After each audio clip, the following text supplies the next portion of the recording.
Hey friends, be sure to check out my newest review of the movie Pumpkinhead over on Patreon. It's 2 hours of analysis and yapping for your enjoyment, and be sure to let us know the next film we should check out. Thanks. Now enjoy the stories.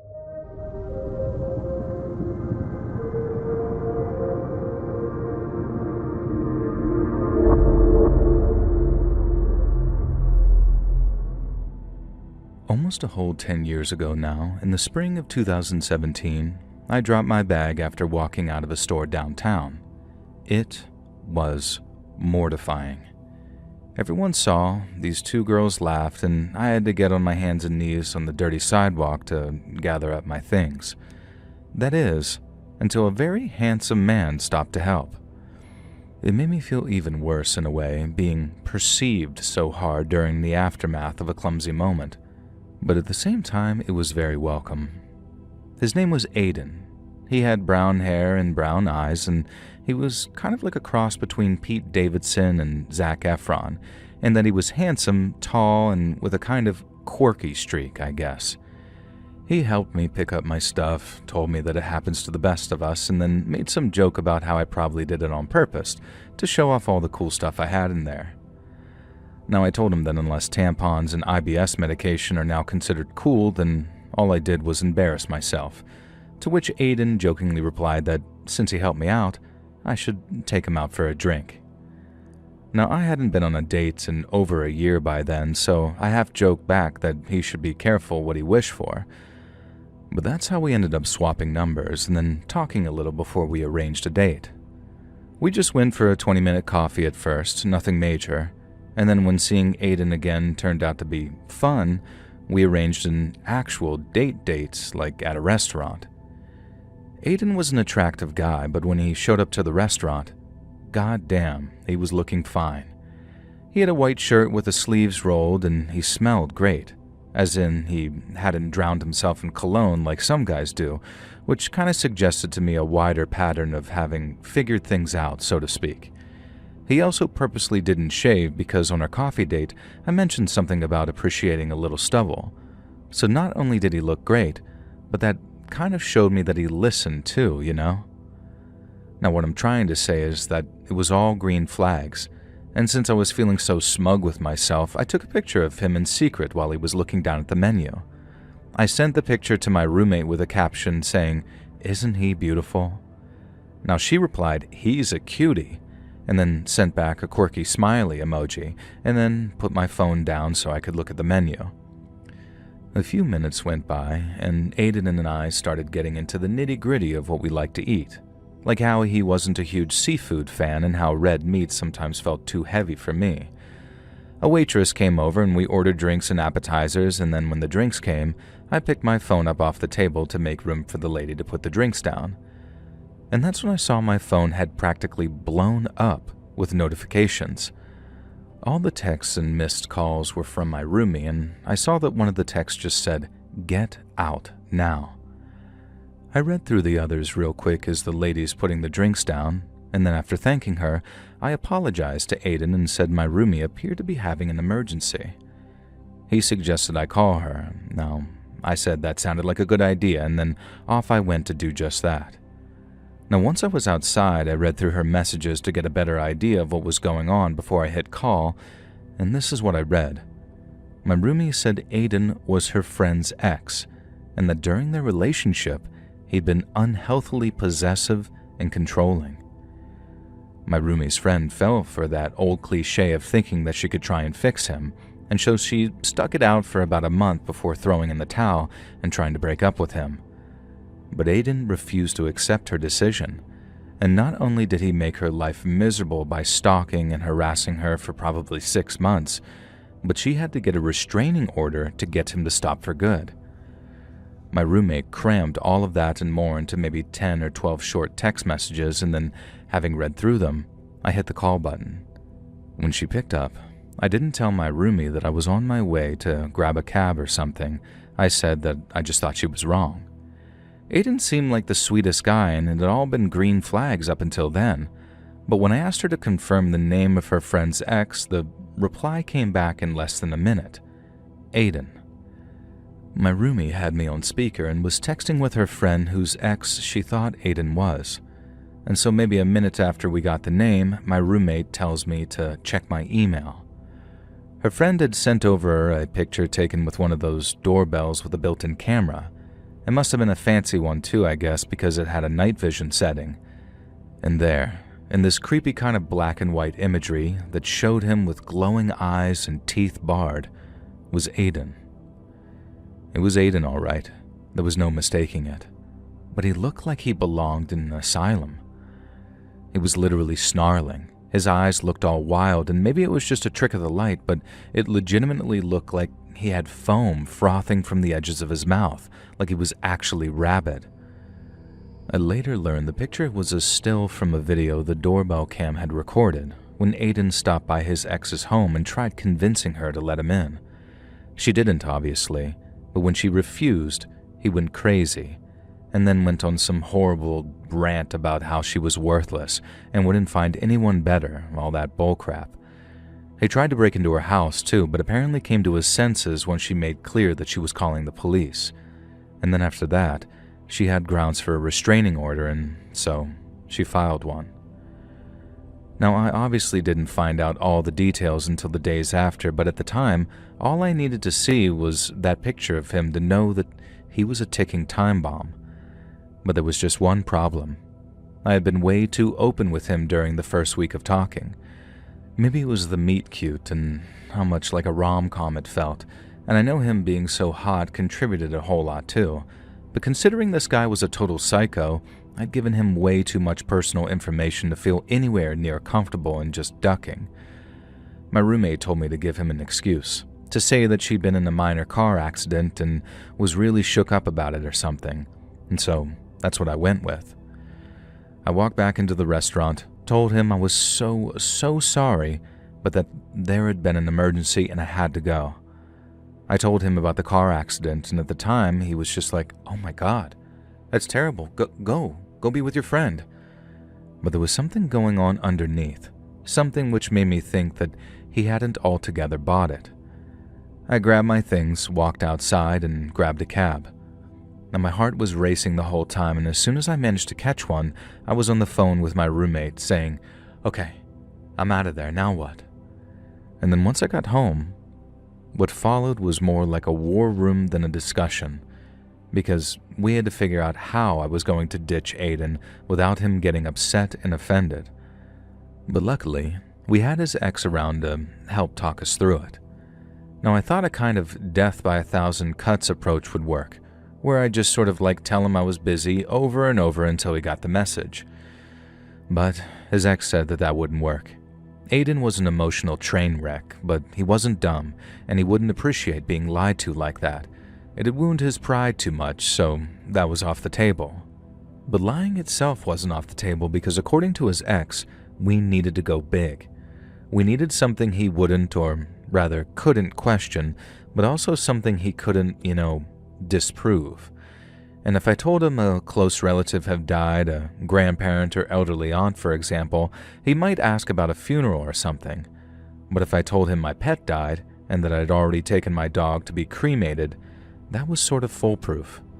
I did actually have a dog at the time, like I'd sent Aiden pictures of her and stuff, so it wasn't like I was just pulling someone out of the ether like a distant aunt, because then he'd question why I was so devastated if we weren't close. No. The dog thing seemed perfect, and so after brushing him off just one time with a sort of, "Oh, I'm busy helping my roomie out, she's not back on her feet yet," I hit him with the lie about my dog dying. He bought it hook, line, and sinker, and the exchange was conducted entirely by text too, so I didn't have to fake cry and risk not coming across as actually bereaved. Now, I know he bought it because he love-bombed the crap out of me that night, and while I continued to play the part of a grieving pet owner a little bit, I eventually asked him for some time and space, and he accepted. Now, I thought I'd gotten away with it, and so did my roommate, so we were in a very celebratory mood when she informed Aiden's ex that the plan seemed to have worked. She was happy for us, very happy, but her congratulations came with a sort of warning. Whatever we'd lied to him about, we had to be willing to keep up the fiction for a long, long time, because while Aiden could keep himself physically distant when he needed to, it only made him worse in an emotional sense. For example, she told me to swap out my profile picture for one of my dog because no doubt Aiden would track me down using search engines, and if the appearance didn't match the fiction, then I was in trouble. She also told me not to accept any rando follow requests because there might come a point where Aiden would make what's called a sort of sock puppet account purely for the purposes of stalking me. She gave me a bunch more advice like that, and while it was all very daunting, I was glad to hear it and followed every word. I did wonder if I was just overreacting because, how much could this guy be into me after only a date and a half, really? But whenever I started to doubt whether or not all the caution was worth it, I'd picture that face in the doorbell camera, how monstrous it looked, and I'd come to my senses again. I did all the digital stuff. I even looked up how easy it can be to change my number if Aiden started blowing up my phone. His ex said blocking numbers wasn't enough and that he'd just buy burners to call you from different numbers each time. And it all sounded like some living nightmare, so obviously I did everything I could to avoid it, even with my growing doubts. But no matter how well I kept my internet profile sanitized, there was one very crucial dog-shaped issue: her walks. I couldn't keep my dog cooped up in an apartment for months at a time. I tried cutting her walks down to a bare minimum and walking different routes, but she started getting major zoomies and peeing inside for the first time in years. And I had to switch back to the regular schedule after just a week or so, but that meant going outdoors with the dog that I'd said was dead, going places in a neighborhood Aiden knew I called home. Like I said, I tried changing my routes and going to different parks, but since there was only so much I could do without radically reshaping my schedule, these parks were always within 30 minutes walk at most, meaning there was always this fear in the back of my mind that Aiden would be there, see me, and know I'd been lying.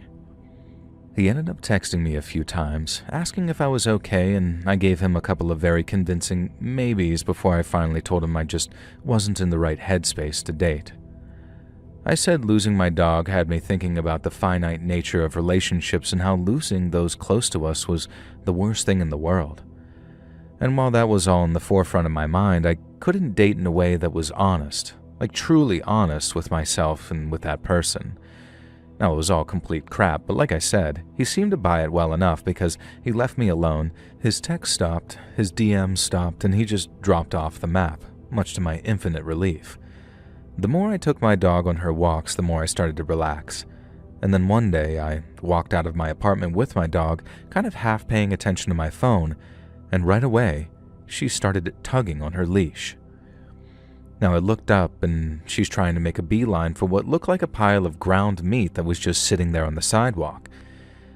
It wasn't there the last time I took her for a walk, so I didn't think it'd be rotten or anything. But it's obviously not the smart thing to let your dog eat random meat, so I tugged her away from the little pile and did the same thing when we returned from the walk too. Now, it had been so long since the whole Aiden thing that it didn't even occur to me that the two things might be connected. People drop random crap on the sidewalk every day, and actually a pile of ground meat is probably one of the less offensive things that you're likely to find on a daily basis here, especially in the city. I'd pretty much forgotten about it by the time the next morning rolled around, but then when I took my dog downstairs for her morning walk, there was another pile of ground meat sitting on the sidewalk, but in a totally different place.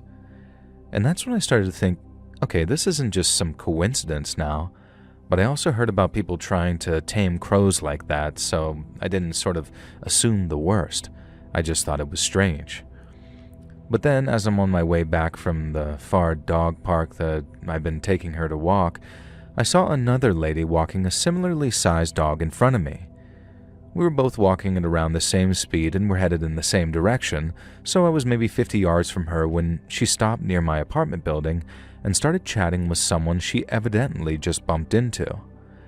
I didn't pay too much attention until I saw how her dog had spotted the pile of meat on the sidewalk. And then, as it approached, with the lady none the wiser, I was thinking, uh-oh, Fido's about to get a second breakfast for sure. I couldn't help but smile, watching this lady and her friend gabbing away while her cute little pooch started sniffing at the meat, and then digging into it like all its Christmases had come all at once. I figured that I'd let her know that her Tuesday was more likely to be diarrhea day after her dog just ate a bunch of random meat. And while I wished to God that I'd had the lady balls to yell something on my approach, I didn't. I took my sweet, ignorant-ass time and then suddenly saw this random guy stopping near the dog and that pile of meat. And at first he was smiling. He kneeled down to pet the dog, but then suddenly reached into the pile of meat and stood up fast holding something small in his hand. He suddenly started yelling, "Yo, lady, what the hell? Watch your damn dog." The lady turned and said something like, I'm guessing to scold him for talking to her so rudely or whatever, but then she saw what he was holding in his hand, and as I got closer, I did too. It was a razor blade. Whoever put down that pile of meat had carefully inserted a razor blade into it. The dog had been probably a few bites away from slicing its mouth and gums up, or heck, maybe it saw it and was thinking eating around it, but if that was the case, its only saving grace was the fact that it was a small dog who bit off small mouthfuls of it. Swap it out for a big dog, and that razor might have cut the poor thing's throat to ribbons before anyone even realized what was happening. I joined the little gaggle of people who by then were asking, what kind of psycho would do something like that? But I knew. I knew exactly who'd try and hurt a small, innocent animal just to get back at its owner. And that was Aiden. I filed a police report that same day, reporting the razor blades and telling them who I thought it was, too. But I got a call back a few days later saying that they weren't going to act on my report because there was exactly zero proof that it had been Aiden who left that meat and the razor blade. Now, they acknowledged that he'd had a restraining order filed against him and encouraged me to file another report if he tried harassing me in person. But the fact remained that me and him hadn't exchanged a word, and nor had I seen him in coming up to 4 months by then. But I came to realize that's exactly why Aiden had been so restrained, so that when he finally acted, he wouldn't look like a suspect. My building also only had indoor security cameras, nothing to watch the sidewalk outside, so there was no digging up the video like his ex did with that door cam footage. I ended up having one installed afterwards, though. One of those Nest cams that I could view from my phone, but some a-hole came along and poured soda all over it, so I guess that was the end of that. I ended up moving not long after.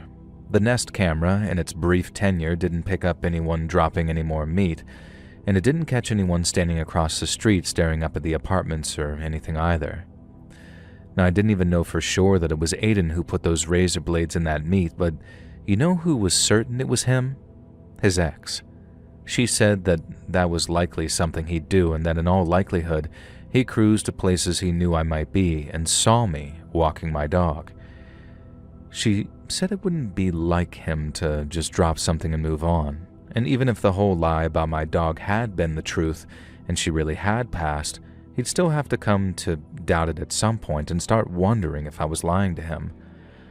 And that was the point that I started to seriously look for a new apartment and not just casually browsing to see if there was anything that struck my fancy, so to speak. If Aiden could never really drop something, if it took almost legal powers to get him to stop, then it'd be cheaper and less time-consuming for me to just find a new apartment.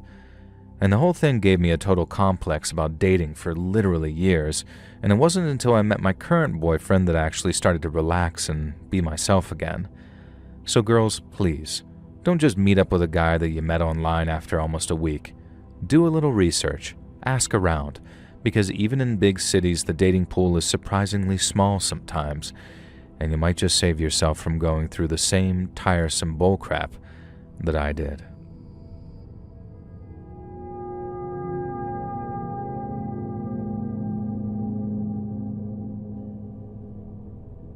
This happened a couple of months back. I've been debating whether to send this over or just bury it, but after everything that happened, I figured that you might appreciate it for your channel.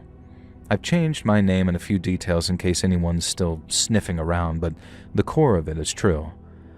So I've been single for a long time, and I was very fed up with scrolling through the apps like some mug.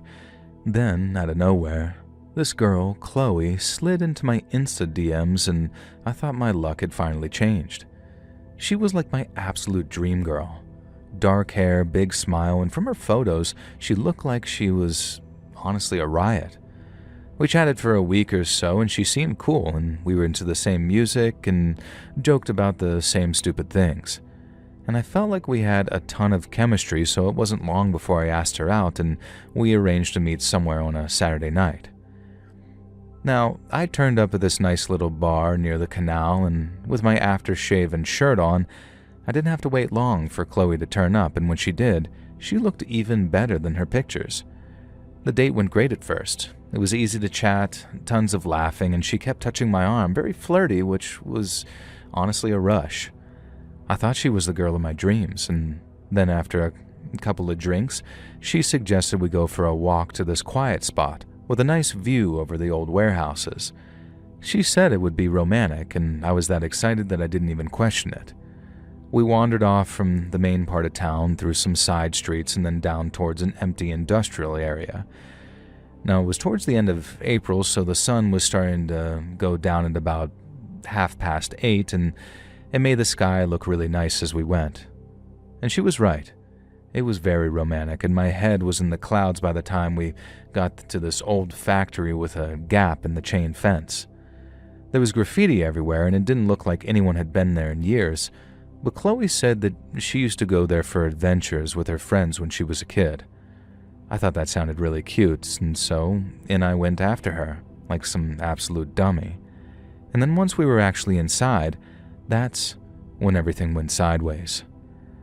I was following her into that warehouse when I heard footsteps from behind me, and then before I could even turn around, someone smashed me in the knee with something heavy. Down I went, really hard onto the concrete as pain shot up my legs into my back, and then the next thing I know, there's 3 or 4 dudes on me, wearing tracksuits with their hoods up.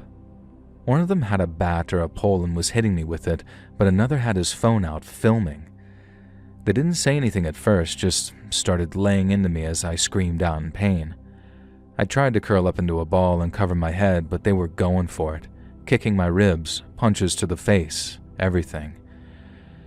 I'd cover my head and they'd kick me in the stomach, and then I'd cover my stomach and they'd kick me in the head. I started to taste blood in my mouth and I knew that I had to try and get away, but when I tried to push myself up, one of them would just stomp on my head. I remember looking at Chloe and begging for help, but instead of running or pulling her phone out to call the police, she didn't do either. She just stepped back and watched.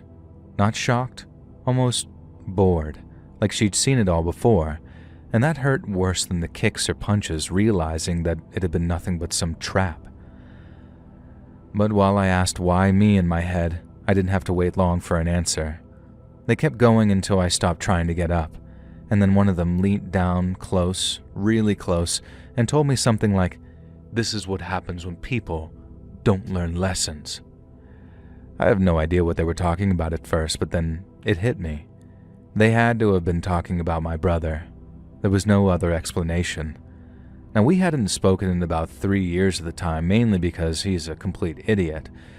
He got into smuggling these foreign cigarettes after going on vacation, like the really cheap ones that get sold at different bars and random blocks and that kind of thing, and he made some decent money at it too, until he pissed off the wrong people. They were bigger, physically bigger, but larger in terms of their organization too, and he later said that there were rumors going around that he'd actually taken a shipment and undercut them hard. They warned him to pack it in, but he told them to mind their own business. Well, it turns out they'd been watching him, enough to figure out where me and my mom lived, and then instead of targeting him, they decided to target me instead.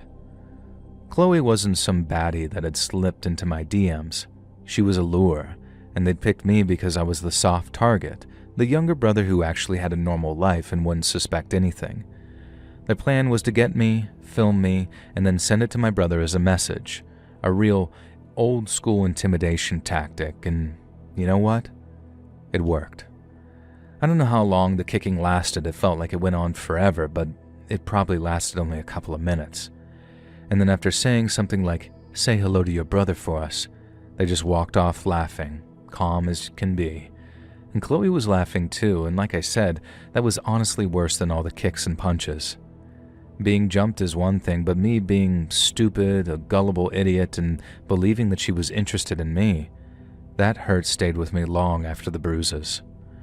I remember just lying there for a while, spitting out blood while my ribs ached, and as I realized that I could only see out of one eye. God knows why they didn't take my phone or shoes, but I was able to call myself a cab once I dragged myself off that deck and staggered back out into the street on the other side of that fence. When the driver asked what had happened, I told him that I'd fallen over. He didn't believe me, but he took me home anyway.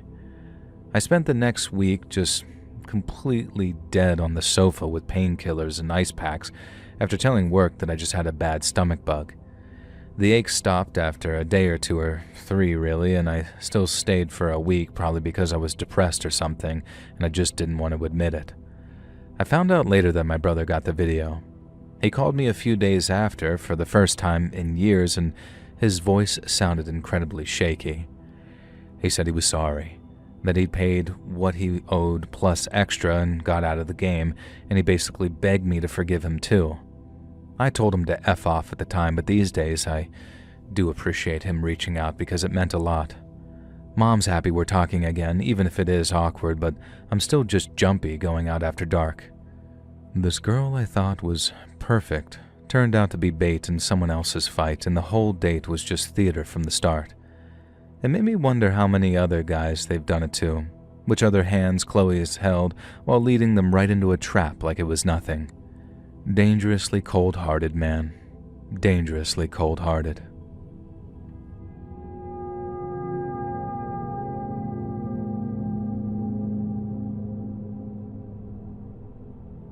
So back before the big cough, during the washout English summer of 2019, 7th rainiest on record, whoop-de-bloody-doo, I remember swiping through Tinder one afternoon in my flat. I don't know if anyone remembers Tinder around that time, but there were a lot of fake profiles set up by scammers. It got to the point where if a really fit girl appeared in my feed, I'd just be like, bot, and swipe left.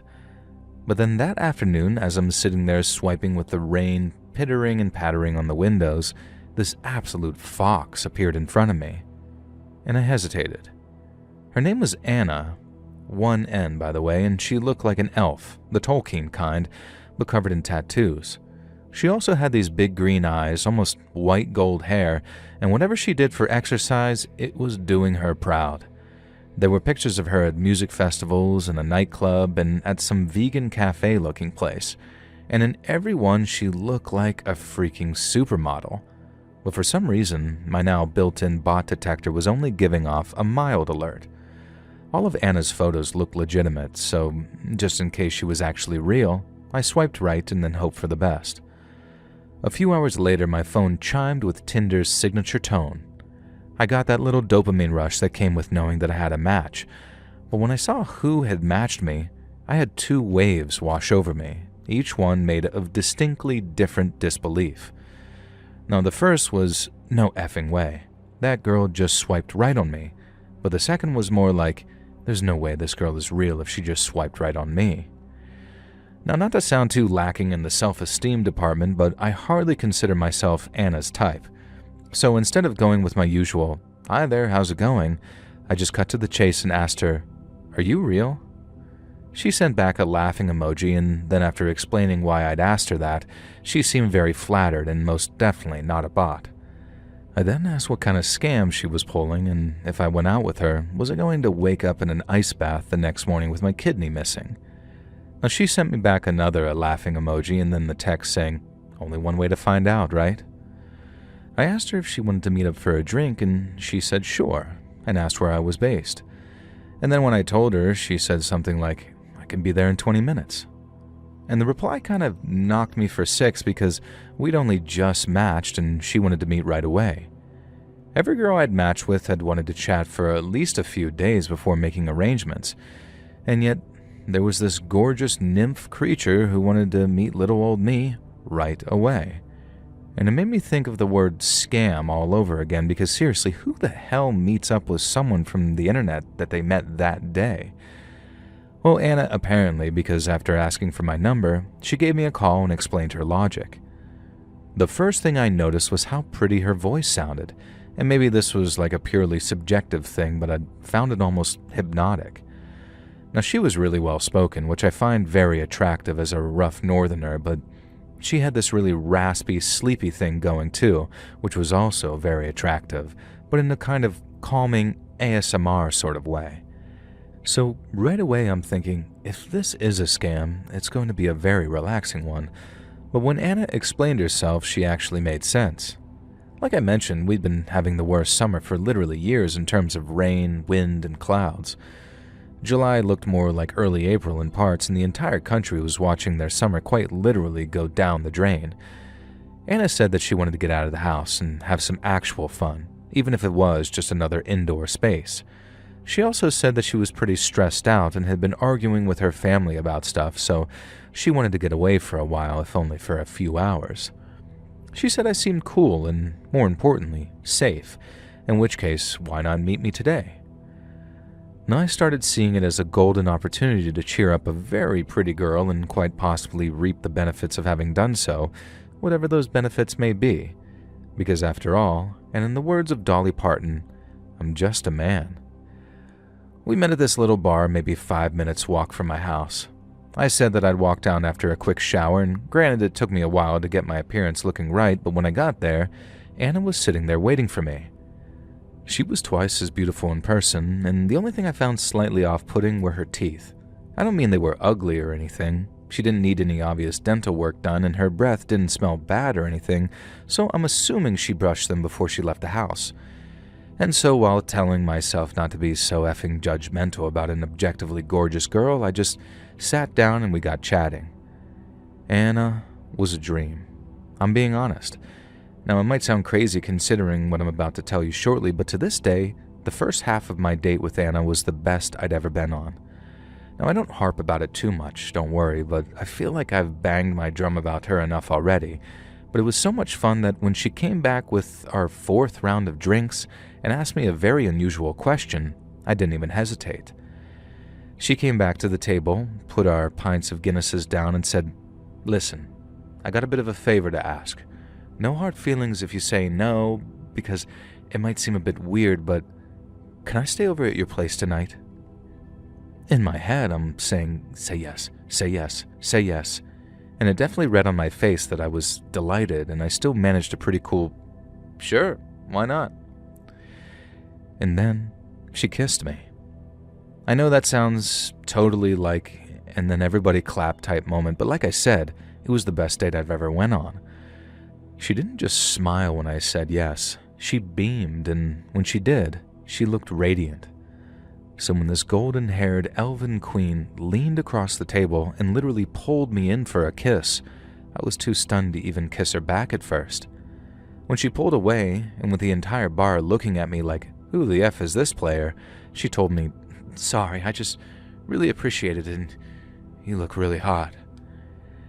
And I did just about everything in my power to keep from falling off my chair. When we finished our pints, I swear my feet didn't touch the floor as we walked towards the door. I was walking on air. Then we got back to my place, and without going into too much detail, we spent the next hour or so doing something that required a shower afterwards and one taken together. Once we were done, dried and dressed, Anna asked if she could smoke in my flat. Now, she could already see an ashtray on my coffee table, but she was still polite enough to ask, another green flag, and so I told her, mi casa, su casa kind of thing. I also told her if she wanted to smoke something a bit stronger, I had a bit of hash that I bought only a few days prior, and we could smoke some of that after I fixed us something to eat. Anna then suggested that she roll us a joint while I get started on food, which sounded like a great idea. And so I gave her my little rolling tin as she sat on the couch and then went off into the kitchen to prepare some tacos.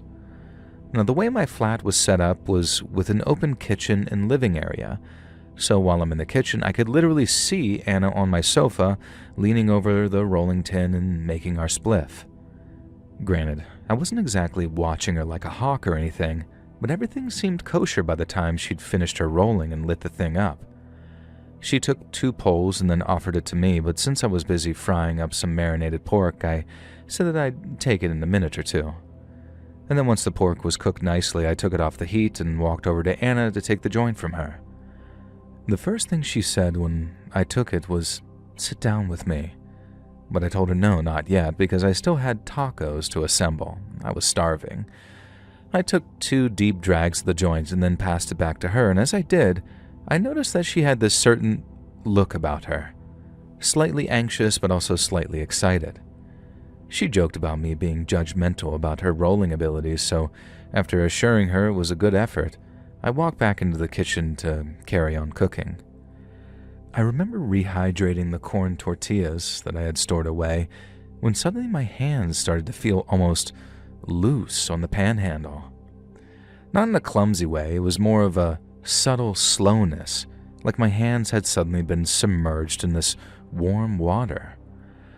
Now, at first glance, it was nice and, more importantly, familiar, but then came what I can only describe as these golden waves rolling up from my chest and then flowing down my arms and legs. It felt like someone had poured warm honey into my veins, and I remember realizing that for some reason I wasn't hungry anymore. Everything softened at the edges. The light from the kitchen spots looked warmer, and the sizzle of the wet tortillas softening up in the pan started to sound almost distant. I turned to Anna and asked how much hash she had burned into that joint, and all she said in reply was, "You should come and sit down." Her voice was like velvet in my ear. She asked if I was almost done, and then when I nodded, my head felt all heavy, but in a way that was strangely pleasant. But then the warmth kept building and building until it went beyond just relaxing and started to almost thicken, almost like I had lining of syrup in my lungs and I was trying to breathe through it. I tried to flip the tortilla that I had in the pan and I found that I could barely operate the spatula. And that's when I started to realize that I wasn't just stoned and that something else was happening to me. I took the pan off the heat and told Anna that I needed to sit down for a minute. She asked if I was all right, and when I said I didn't know, the words came out slowly, like they had to swim up through the syrup that was filling my lungs. I sat down on the couch next to Anna, and when I looked up at the ceiling, it looked like it was breathing. My eyes wanted to close, and I felt strangely itchy, and as I felt my heart rate start to slow after a period of almost racing, I realized I could barely bring Anna's face into focus. There was no way smoking a bit of weed would do that to me, someone who smoked pretty much every night before bed. So as my chest started to feel tighter and tighter, I asked Anna, what did she put in that joint? Now, she didn't say ever, actually. I just found out later on, but at the time, all she said was, "Does it feel good?" And I could barely talk by that point. But I told her no, and that something wasn't right. But if I'm being honest, that was sort of a lie. I felt great, like I was floating through this heavy warmth. But then, as I was trying to get Anna to tell me what she'd given me, things took a horrible turn. A cold sweat broke out across my forehead, my fingers started tingling and going numb at the tips, and my legs started to feel detached, like they weren't responding to my brain anymore. I tried to stand up, but the room lurched hard and I had to grab the arm of the couch to stop myself from falling. I had to physically force my eyes open to keep them from closing, and I realized that I wasn't just breathing shallowly because I was high. It was because it was becoming more and more the case that I couldn't breathe at all. I started to panic, and I remember telling Anna to call 999 while thinking, "Don't pass out. Don't pass out. Please don't effing pass out." She scrambled for her phone as I slid back onto the couch, feeling my body start to shut down completely. And the last thing I remember clearly is her face hovering above me, and this terrible knowledge that if I passed out, I might not wake up. I remember hearing her voice at one point, cutting through the fog like, "Oh no, oh no, oh no, please wake up, you gotta wake up." I remember her shaking me too. I tried to answer, but my chest felt like it was full of cement, and my voice wouldn't seem to leave my throat. Every breath was a shallow, deliberate effort, and then everything just went dark again. I was convinced that I was going to die, and it sounds really dark to think about it now, but there was one point where Anna shook me awake, and I just thought, just let me die in peace. I know now that wasn't me thinking clearly. It was the drugs in my system, but even as I was on the verge of death, I still didn't know what was killing me. Even when I saw these flashing lights across the ceiling and the paramedics were inside my flat and putting oxygen on me, I still thought that I had no chance, and I was weirdly just okay with it. I have a hazy memory of someone peeling one of my eyelids back and shining a light into my eye. I remember someone pinching my finger for some reason, and then after a sharp prick on my arm, it was like I was dragged back to life. Everything stayed hazy for a second, and there was nothing but this dull pressure in my arm, and then wham! My chest suddenly heaved, as it felt like someone pumped a load of air into my lungs. I could breathe again, and that felt amazing, but it came with this nauseating clarity that I'd most likely almost overdosed on some kind of opiate, and that Anna was to blame. I remember looking around to see only 2 paramedics in front of me. One was standing, and the other was putting a blanket around me saying, "It's okay, mate. We've got you. You're going to be all right." I managed a jittery thank you and then asked, "Where is she?" because I couldn't see Anna anywhere. I was told that she'd gone upstairs because she didn't like needles, and then without skipping a beat, the male paramedic asked me, "How much heroin did you smoke, mate?" I'd been unconscious at the time, but Anna had told them the truth about what she'd given me, and that allowed the paramedics to bring me back quickly and safely, which is something, I suppose. I also wasn't shocked to hear what it was because I had kind of figured it out by then, and while I was incredibly furious with her, I was just too exhausted and relieved to be alive to do anything but just sit there and answer the paramedics' questions. Basically because I didn't know how much I'd smoked and because Anna was now distraught upstairs and wouldn't come down, I had to go to the hospital. It was obviously also my first time taking a dose like that, so I was going to be in such an unstable condition, it was best that I spent the night in the hospital so they could keep an eye on me. I could stand enough to walk to the ambulance, but I was so jittery that I could barely get any words out, so when I pointed upstairs, the lady paramedic cut me off and said, "Don't worry about her. She's fine. Just worry about yourself." Now, I was more trying to make the point of I wanted the girl who spiked me to be removed from my home, but the lady was right there and that there were bigger fish to fry in the moment. At the hospital, they wheeled me through these 2 bright corridors, past doctors and nurses, and then asked me a bunch more questions as they drew more blood. And by the time I was given a bed, hooked up to an IV, and told to get some sleep, I felt this mix of exhausted relief and a deep, nauseating shame. I was alive, but barely, and all I could think was how close that warm, sleepy feeling had come to pulling me under, for good. Anna was gone by the time I got back to my flat, and all that was left was a note that said, "I'm sorry." Now, I thought about texting her, but I didn't even know what I'd say, and writing out a bunch of abuse wouldn't do any good, so I just deleted her number and tried to move on instead. It was hard, I won't lie. I was so disappointed I felt downright depressed for about a week afterwards, but I got over it, and as a close mate of mine put it nicely, I was able to charge it to experience. As in, sometimes it's best to just take the L, as it were, and move on having learned a lesson. And bloody hell, that Anna girl taught me one all right. One I'll never forget.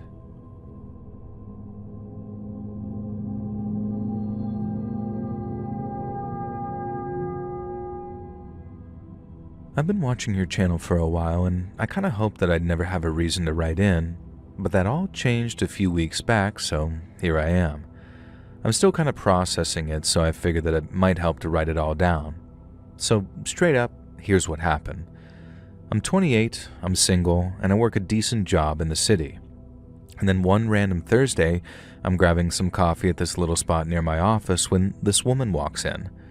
She looked to be a little older than me, maybe late 30s, early 40s, but oh my god, was she hot.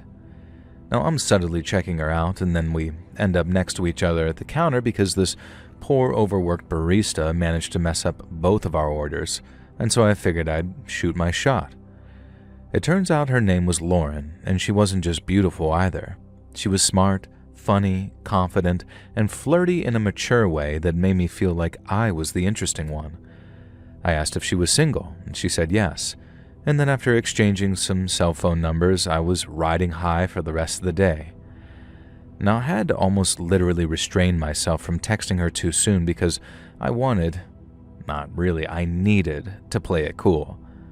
But when I got home, I dropped her a little casual text and went back and forth for a couple of days, getting to know each other a little better before I finally asked if she wanted to meet up. She said that she worked in marketing, loved hiking, and then mentioned how she had a middle school-aged kid like it made her radioactive. I told her that was none of my business and that I didn't care, which wasn't strictly true, but I wasn't about to let a little detail like that kill the vibes. I told her about how I love to cook and about my huge passion for my weekend basketball league, and she said both were really cute. And then when she asked what my favorite kind of food was and I said Italian, she suggested that we meet at this nice little Italian place downtown that I'd never been to. A couple of days later, the night of the date rolls around and I'm kind of nervous but also super excited. I picked her up from this nice condo building in a quieter part of town, and when she walked out, she looked incredible. She had this little black dress on and she smelled amazing, and the way she smiled and hugged me made me think that she was really into me, which was just a huge buzz. We drove to the restaurant, chatting all the while, and the conversation stayed great as they ordered drinks and food, both of which were fantastic. She was laughing at my dumb jokes, asking interesting questions that made her seem legitimately interested, and the whole while I'm just sitting there thinking either age gap, what age gap, or holy crap, this might really go somewhere. Now after dinner we decided to grab one more drink at a bar a few blocks away. It was a chill spot with some live music, but not so loud that we couldn't keep on talking. I was already wondering if I could see her again, and then when I asked, she just says, "Duh. Of course I want to see you again." And then we actually arranged a second date right then and there. We had the best time. The vibes were perfect, and then around 10:30, I walked her back to my car, and we walked close, and she slipped her arm into mine. It felt perfect, like it was the first step on the road to someplace special. But it was also around that time that I first noticed the headlights behind us. Some SUV had been behind us on the walk for maybe about a minute or two, but obviously that didn't have alarm bells going off in my head immediately. It was crawling along behind us, and I figured it was just looking for parking. As we got to my car and climbed in, the SUV was still there, but obviously I'm thinking, bro just wants my space, and I'm still not freaking out. But then, instead of taking my space, the car starts following me. It makes a couple of turns, nothing crazy, but it stays glued there. Now I'm thinking, huh? That's weird. But instead of saying anything, Lauren got very quiet and just kept checking the side mirror. I asked if everything was okay, and she just said that she's tired. But I could tell something was off, and I didn't push it. But I knew. I was starting to think, what's this guy's problem, and hoped that he'd quit before I got to Lauren's place to drop her off. And then suddenly, as we're approaching a red light, it speeds up alongside me and cuts me off. My heart jumped as I was like, uh-oh. And my first thought was how this guy was about to rob me at gunpoint. Two guys jump out of the SUV, big dudes too, and start walking toward my driver's side. And then before I can even react, the passenger door on my side flies open, and this older guy yanks me out by my collar. Now, he looks to be about 50, but he was majorly in shape and he could fight too. He just started swinging. Now, I got a few hits in, but they really did nothing, and I'm just waiting there for his buddy to get involved too, but he just sort of stayed back and watched like he was only there as backup. The first guy gets me on the floor at one point, and I'm yelling at Lauren to call the cops. But she's not listening. Instead, she gets out of my car and, while using the guy's name, tells him to stop. And that's when it clicked. It wasn't a robbery. This was her husband. Lauren wasn't single at all. She'd been cheating. She yelled something at him, and he yelled something back about how he'd followed us from the restaurant after putting some kind of tracking device on her phone or her car. He said she lied about working late, and I also gathered that they'd been married for something like 20 years. Now, by the time he lays off me, my shirt's ripped, my lip is bleeding, and Lauren had managed to actually get him off. Now, he wasn't hitting me anymore, but he'd still completely lost it, and it was like he was legitimately screaming in her face right there in front of the stoplight. All the commotion caused folks in the nearby houses to start coming out, and then I guess someone called the cops too, because they showed up pretty quick. They separated everyone, took statements as I sat on the curb with an ice pack someone had actually given me. I was just still sort of stunned. Something like that had even happened to me. I thought stuff like that only ever happened on reality TV and that real life was always way less dramatic, but I guess life imitates art sometimes and it's just the opposite way around. The cops figured out who the attackers were pretty fast, so the husband got hauled away in handcuffs as Lauren kept on apologizing to me. I didn't even know what to say. One minute I was on the best date of my entire life, and the next I was getting my head stomped on by Lauren's husband, who she claimed was a cheater himself. Once it was clear that I didn't need an ambulance or anything, I drove home in silence, leaving Lauren to make her own way home. My face was swollen, my knuckles were hurt, and my nice date shirt was torn and ruined. Lauren texted me a long apology the next morning explaining the whole situation, how she should have been upfront and how she never wanted me to get hurt.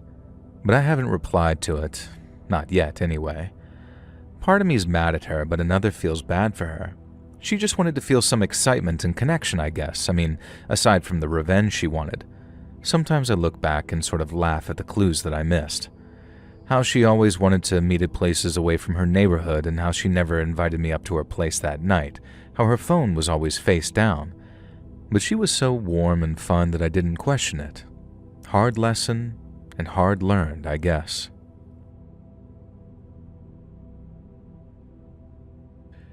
Hey friends, thanks for listening. Click that notification bell to be alerted of all future narrations. I release new videos every Monday and Thursday at 9 p.m. Eastern Time, and there are super fun live streams on Sundays and Wednesday nights. If you got a story, be sure to submit them over at my email, letsreadsubmissions@gmail.com, and you might even hear your story featured on the next video. And if you want to support me even more, grab early access to all future narrations and bonus content over on Patreon, or click that big join button to hear about the extra perks for members of the channel. And check out the Let's Read podcast, where you can hear all of these stories in big compilations located anywhere you listen to podcasts. I also have a true crime channel called Saturn Soul, all links in the description below. Thanks so much, friends. And remember, happy summer solstice.